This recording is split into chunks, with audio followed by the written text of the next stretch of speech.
talk about the progression, the rollout. Yeah. So you do a story Okay. on Tom Brown's. Yeah. And at some point you add a weekly newsletter. Mhm. And at some Right point, away. Started the newsletter. Okay, so that came right week away. One. Mm-hmm. What's the next? If you can remember, I mean, it hasn't been too many years. Yeah. But what's kind of the next thing? You're like, okay, I need to do this, and then I should do this. Does that make sense? Can you like step through some of the progression? Mm-hmm. Honestly, it was doing more of the same, just doing it better. Making sure the pictures were better, making sure the captions were longer, making sure the newsletter was more professional. I started looking at everything I was doing and how people were interacting to learn.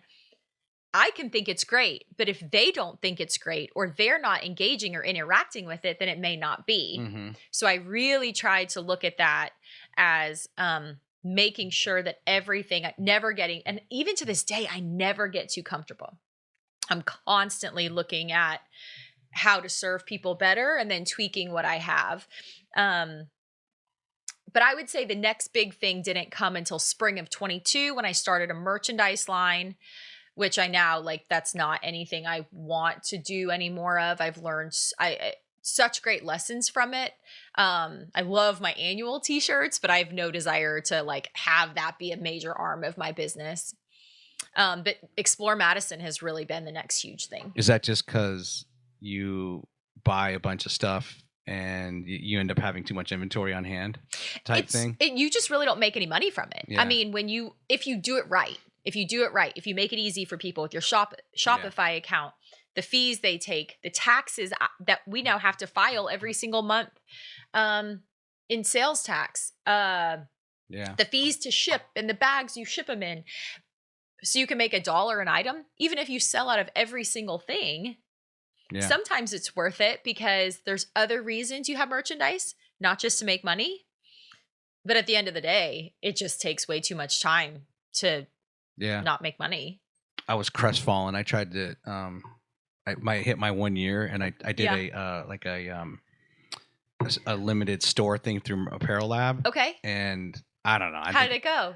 I mean, I probably sold, I think I made $160. Okay. But it's also it also just as a reminder, sometimes I don't need any more reminders that it takes a while to build something. I get it. And it's like this deflating moment. Sure. We're like, oh man. You hope something works. I remember, I kid you not, I was on I run the Bradford Creek Trail. I'm actually impressed you made $160 to be honest. I mean, because they have a great business model and I'm not going to go into because that's their secret sauce, right? Yeah. But I was running on the Bradford Creek Trail. I was telling you about interviewing Ricky. Yeah. And in my mind, I thought I'm going to release this episode and I'm going to have 1,500 subscribers like that.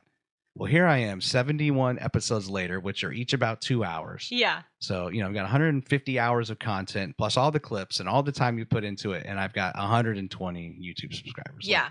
It just takes time. Just takes time. And you're like, just buy a damn t-shirt. Yeah. But it's just, there's a lot of people who, and like you said, you can never lose sight of the quality, right? You just have to keep delivering consistent, if not consistent, but better. Yeah. Time after time. Because at some point, someone is going to stumble upon it. Sure. And you don't want to give them any reason to not check it out, And I think for you too, you do have a local audience. So in relative terms, your audience will always be somewhat smaller than most podcasts because you reach, but if you can have authority in the podcast world of that whole audience, there you go.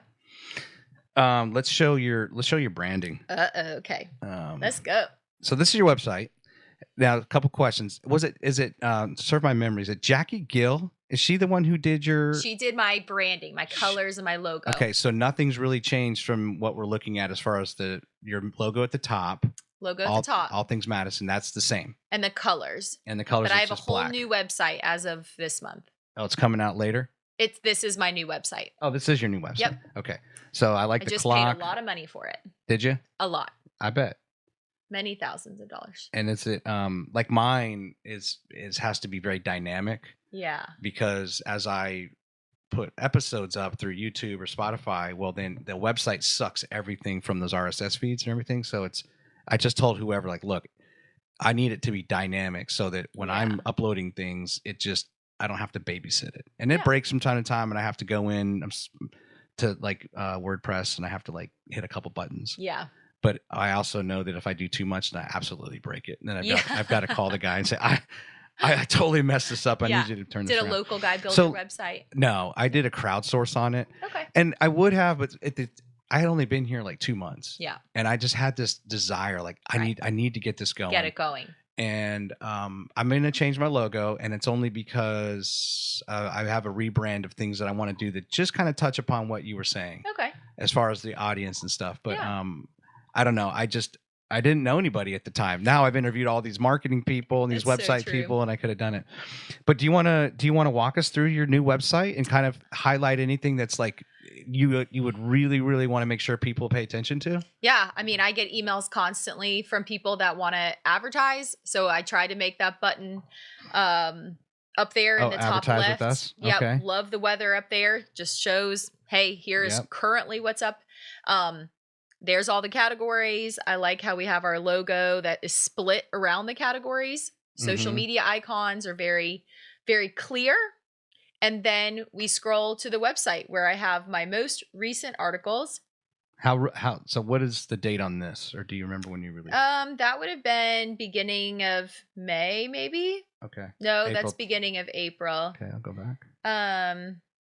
So artificial turf, yeah, which is great. epoxy, the Fit 5 meal, state of the market. So, and then you have older posts. I like just real quick from a design standpoint. Mm-hmm. I like how we go.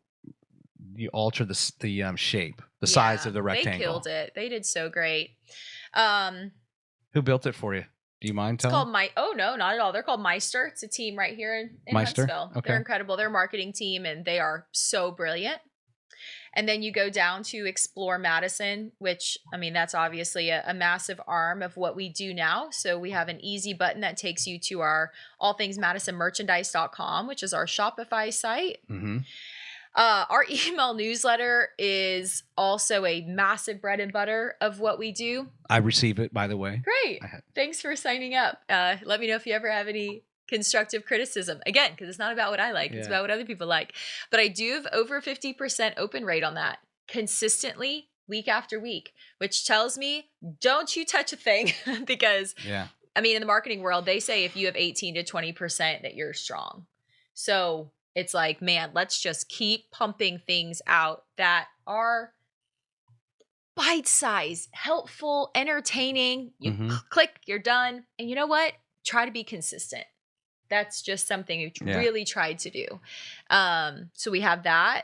And and it's pretty simple, just Facebook or Instagram. That's it. You've simplified where you I can don't be want found. to simplify. Really? I want to be on LinkedIn, TikTok, Twitter, all the thing, YouTube.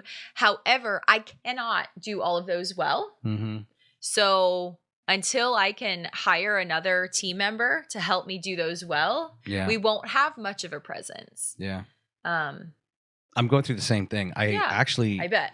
So I've had like a Gmail account when we talk about since the beginning, since it was beta.